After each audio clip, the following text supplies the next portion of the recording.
Mesdames et messieurs, bonsoir et bienvenue dans ce journal.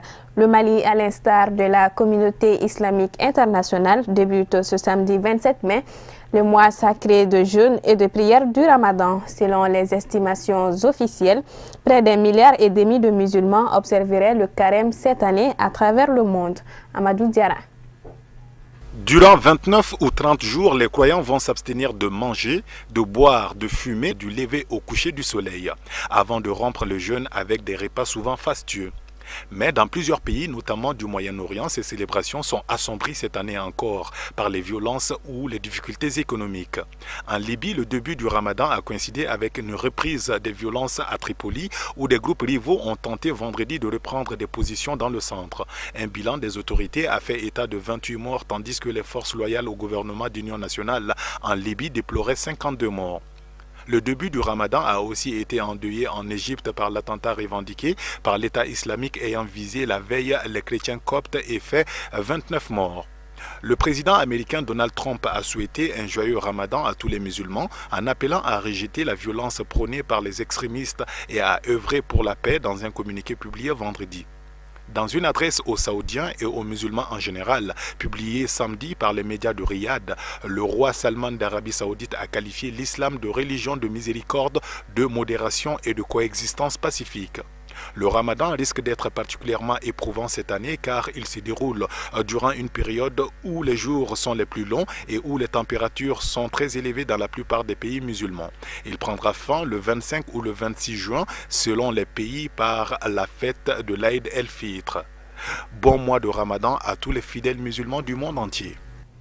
Dans le cadre de son programme de médecine générale communautaire dans les zones rurales du Mali, Santé Sud, en partenariat avec l'Association des médecins de campagne, AMC, a organisé sa 24e Assemblée générale annuelle ce samedi 27 mai à la Maison des aînés sous le thème « Problématique de la prise en charge des malades mentaux en milieu rural ». Tata Touré et Baba Keïta.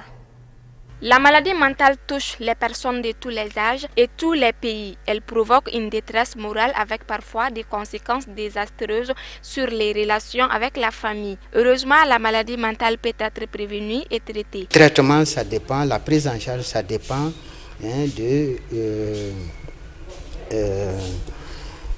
la rapidité avec laquelle on fait le premier soin. Plus le malade est pris en charge très tôt, plus il peut être guéri.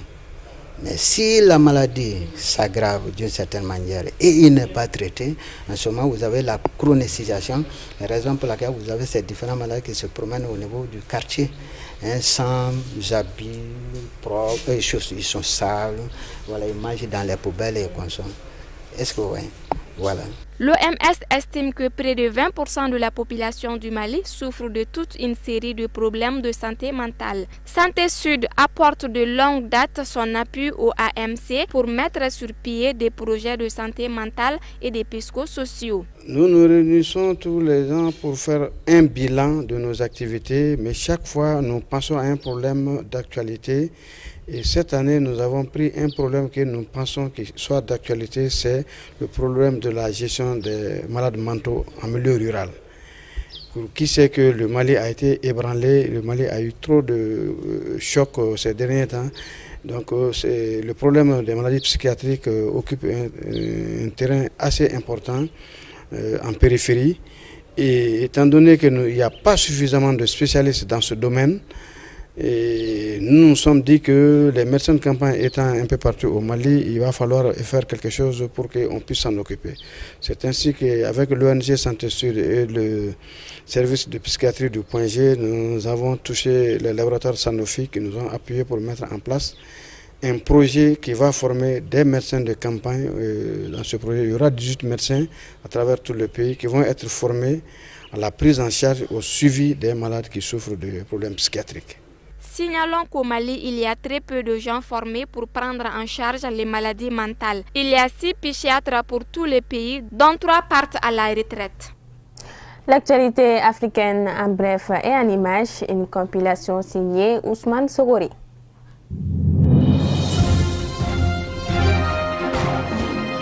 Aussitôt ouverte, aussitôt ajournée, la première audience du procès des attaques de 2015 sur la plage de Sousse en Tunisie n'aura duré que quelques minutes. Les avocats de la partie civile et ceux des accusés ont convenu qu'il leur faut davantage de temps pour se préparer. Ceux qui sont jugés sont accusés d'homicide, de tentative d'homicide, d'atteinte à la propriété de l'État, d'atteinte à la sécurité de l'État, de tentative de meurtre et de formation d'un groupe terroriste, indique Akram Barouni, l'avocat d'une victime britannique. Il y en a 26, 14 d'entre eux sont arrêtés et ont été présentés à la cour. Les autres sont jugés par contumace. L'attaque de Sousse revendiquée par l'État islamique a fait 38 morts, dont une majorité de touristes britanniques. Parmi les accusés du procès qui s'est ouvert ce vendredi se trouvent 6 agents des forces de sécurité. Ils sont poursuivis pour non-assistance à personne en danger.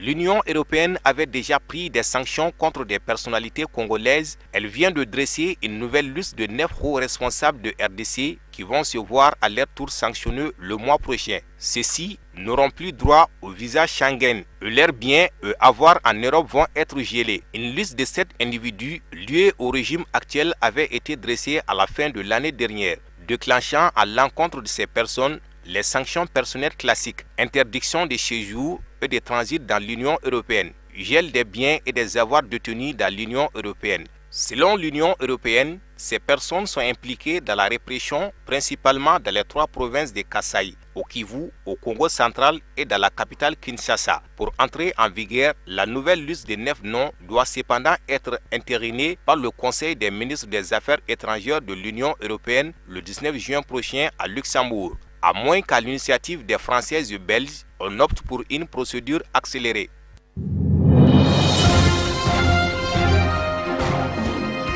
Human Rights Watch, l'ONG de défense des droits de l'homme basée aux États-Unis, veut faire la lumière sur la mort de plus de 155 personnes dans des violences entre le gouvernement et une autorité traditionnelle dans le nord de l'Ouganda. L'organisation accuse les forces de sécurité d'avoir fait un usage disproportionné de la force lors des affrontements avec les gardes du monarque qui n'étaient armés que de machettes.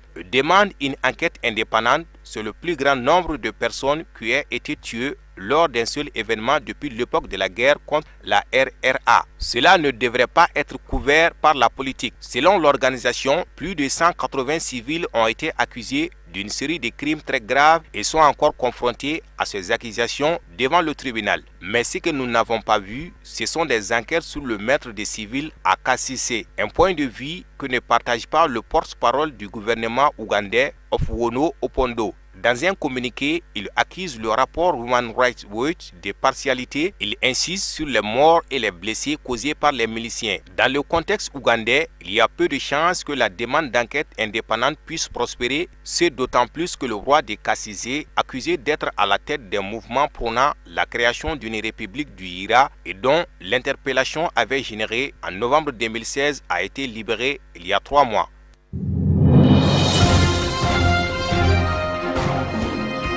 Des drones pour la police somalienne, dont d'un ancien spécialiste américain du renseignement. Objectif, aider les forces de sécurité à combattre la recrudescence d'attentats initiés par les insurgés somaliens affiliés à Al-Qaïda. Il s'agit d'un don de 5 drones. Certains ont la capacité d'opérer la nuit grâce aux infrarouges. Ces drones sont en mesure de surveiller, survoler les endroits où se trouvent les engins explosifs improvisés. Des endroits où ont lieu des bombardements, explique Brett Velikavich, le donateur. Ils peuvent prendre des photos en heure, faire des enquêtes pour la police, localiser des militants islamistes Al-Shabaab liés à Al-Qaïda qui peuvent être sur les toits. Ces drones sont en mesure de surveiller, survoler les endroits où se trouvent les engins explosifs improvisés. Les insurgés Al-Shabaab ont progressivement perdu le contrôle des villes somaliennes depuis leur retrait de la capitale en 2011. Ils sont confrontés ces derniers temps à l'intense, leurs capacités opérationnelles ont considérablement diminué malgré la multiplication des attentats suicides.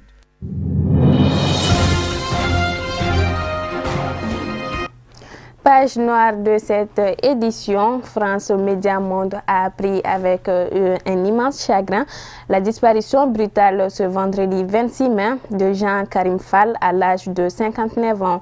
Il était en mission en Sicile où il couvrait le sommet du G7. Pour France 24, un père sénégalais et une mère française, dès sa naissance en 1958, Jean-Karim Fall partage son cœur entre la France et le continent africain. Il passe une partie de son adolescence au Niger. Très tôt, aux côtés de son père, le ministre diplomate sénégalais Kader Fall, il fréquente les grandes figures africaines de l'époque. Il rentre ensuite en France, à Toulouse, où il va à l'université. C'est à l'île de France qu'il étudie le journalisme. Des années de Jean-Karim Fall au sein de la Radio du Monde, les auditeurs de RFI se souviendront entre autres de la couverture des grands sommets africains. D'ores en paix, chers confrères. Voilà, fin de cette édition. Bonsoir à tous.